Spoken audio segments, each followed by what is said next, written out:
অপবিশ্বাসকে নিয়ে ট্রল করতেও যোগ্যতা লাগে। আমি বুবলির ভক্তদেরকে স্পষ্ট ভাষায় বলতে চাই, অপবিশ্বাসকে নিয়ে ট্রল করতে হলেও আপনাদেরকে সেই যোগ্যতা অর্জন করে তারপর তাকে নিয়ে ট্রল করতে হবে। আপনারা কোন যোগ্যতায় অপবিশ্বাসকে নিয়ে ট্রল করেন? অপবিশ্বাসের যোগ্যতা, অপবিশ্বাসের অর্জন নিয়ে আপনাদের কি কোনো প্রকার কোনো আইডিয়া আছে?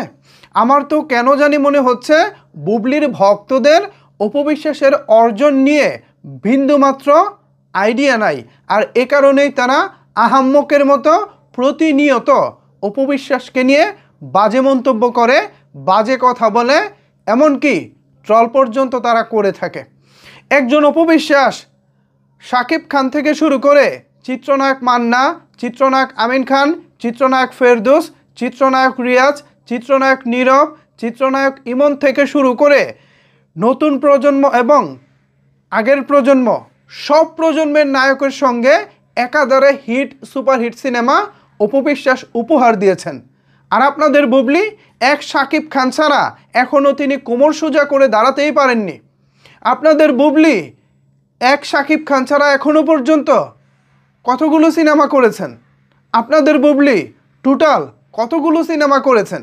আপনারা যে আজকে আসেন অপবিশ্বাসকে নিয়ে ট্রল করেন, অপবিশ্বাসকে নিয়ে মজা করেন, আপনাদের বুবলি কতগুলো সিনেমা করেছে? অপবিশ্বাস কম করে হলেও 100+ সিনেমা করেছেন। সেখানে আপনাদের বুবলি এখনও পর্যন্ত 20-এর অধিক সিনেমা করতে পারে নাই। অনলি 20, এই 20 সিনেমাও তিনি করতে পারে নাই। এরপর এই 20টি সিনেমা থেকে যে কয়টা সিনেমা মোটামুটি ভালো চলেছে তাও সেই শাকিব খানের সঙ্গেই, অন্য কোনো নায়কের সঙ্গে এখনও পর্যন্ত কোমর সোজা করে বুবলি দাঁড়াতে পারেন নাই। আর অপবিশ্বাসকে দেখেন, শাকিব খান তো বটেই, চিত্রনায়ক মান্না, ফেরদৌস, রিয়াজ, ইমন, নীরব থেকে শুরু করে প্রত্যেকটা নায়কের সঙ্গেই তিনি সমানভাবে সুপারহিট সিনেমা উপহার দিয়েছেন। একজন অপবিশ্বাস কি মুখের কথা না মুখের কলা বললাম আর হয়ে গেল? গতকালকে বুবলি একটি বিজ্ঞাপন করেছে, একটি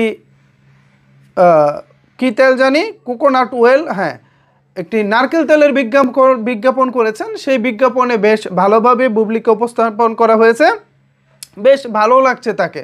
ঠিক আছে, আপনারা খুশি থাকেন এই বিজ্ঞাপন নিয়ে? না, এই বিজ্ঞাপন নিয়ে ওনারা খুশি না, কারণ অপবিশ্বাসকে ট্রল করতে হবে। অপবিশ্বাস নাকি জ্বলতেছে, অপবিশ্বাসের ভক্তরা নাকি জ্বলতেছে। কিভাবে বলেন এসব কথা? আজকে যদি আপনার বুবলি মান্না ভাইয়ের মতো নায়কের সঙ্গে সিনেমা করতে পারতেন তাহলে তো মনে হয় বুবলি কিংবা আপনারা যারা বুবলির ভক্ত আছেন তাদের তো মনে হয় বাংলার মাটি পা ফেলার অযোগ্য হয়ে যেত। কি মনে করেন কি নিজেদেরকে? একজন অপবিশ্বাস এবং একজন শাকিব খানের কোটি টাকার কাবিন যে পরিমাণের ফেমাস হয়েছে, যে পরিমাণের ব্যবসা করেছে, যে পরিমাণের আলোড়ন সৃষ্টি করেছে, তার 10 ভাগের 1 ভাগ এখনো পর্যন্ত বুবলির সিনেমা আলোড়ন তৈরি করতে পারেননি। ভাই, কার সঙ্গে কার তুলনা করেন? কাকে উদ্দেশ্য করে ট্রল করেন? অপবিশ্বাসকে উদ্দেশ্য করে ট্রল করেন তো? তিনি কে? তার ইতিহাসটা কি? তিনি কোন জায়গা থেকে উঠে এসেছেন? তার অর্জনটা কি? এটা জানবেন, রিসার্চ করবেন, তার অর্জনের ঝুলিটা দেখবেন, তারপর তাকে নিয়ে মন্তব্য করবেন।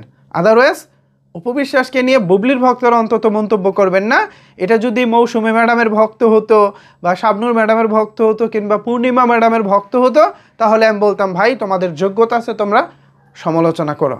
কিন্তু বুবলির ভক্তদের এই যোগ্যতা নাই অপবিশ্বাসকে নিয়ে অন্তত সমালোচনা করার মতো। অপবিশ্বাসের ভক্ত যারা এই মুহূর্তে আমার এই ভিডিওটি দেখতেছেন, আসলে আপনারা কী ভাবছেন এই বিষয়টি নিয়ে? আমি যা বলেছি তার সঙ্গে কি আপনারা একমত, অথবা এর বিপরীতে আপনাদের মতামত কি জানাতে পারেন নিচের কমেন্টস বক্সে। ধন্যবাদ সবাইকে এতক্ষণ আমার সাথে থাকার জন্য।